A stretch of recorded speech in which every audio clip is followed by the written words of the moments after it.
we came to Ithaka to see the parents of Nduta, a matter that I raised in Parliament. And this is one of our Kenyan citizens who is at Vietnam and arrested and almost facing a death sentence. And when the matter came in and I raised it in Parliament, I also raised it with the head of state. And I want to thank him because he has followed up with the Ministry of Foreign Affairs and our consulate.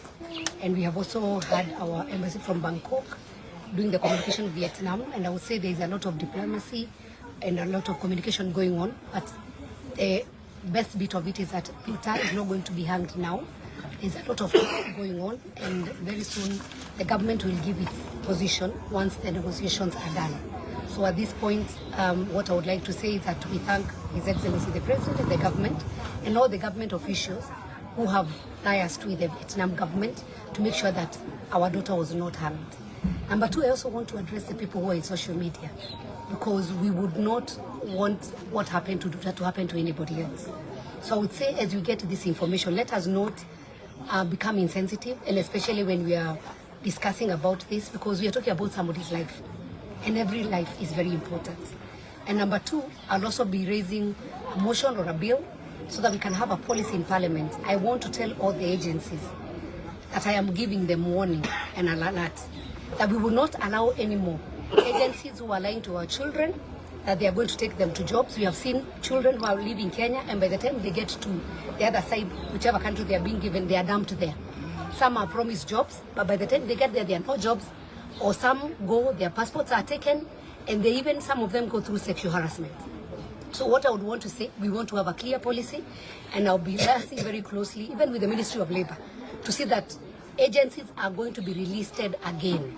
By the time you are being given a letter or a permit that you can become an agency, they have to go through thorough vetting. Because some of these agencies are the ones that, for the case, like what was the case of Nduta, they told her she's going to do a job of a house girl. Then they went and exchanged her bags. We don't know under what circumstance her bag was exchanged. Even when our children are living, because some of them even live, they have never traveled abroad. Some of them have never even entered a plane even to go to Mombasa.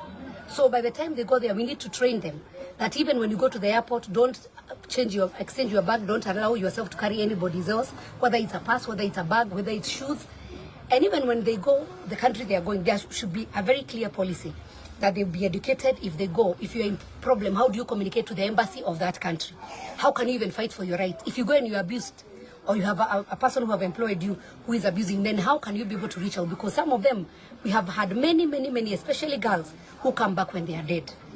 So we thank God that we knew the case of Nduta before the whole process went through. But you see, that case is from last year.